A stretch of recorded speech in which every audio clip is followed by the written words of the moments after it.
त्या महामायाने आपल्यासाठी केलेल्या कामाची पावती आहे. हा परिसर त्यांच्या नावाने तो फेमस आहे.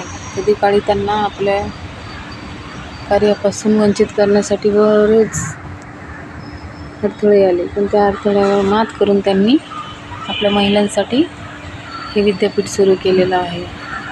आणि खूप छान वाटत आहे की त्यांच्या नावाने सुरू असलेल्या या विद्यापीठामध्ये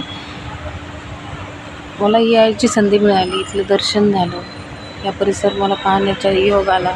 ते माझ्या नाता आणि जावयामुळे, मुलीमुळे. खराडे बायपास एरिया आहे, इथं सावित्रीबाई फुले यांची विद्यापीठ आहे.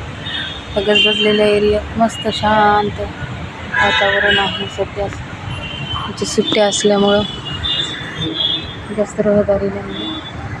दिवाळीच्या सुट्ट्या आहे. माझं नातू सध्या आजीच्या भूमिकेत असल्यामुळे नाताला सांभाळत बसलेली आहे. थँक्यू.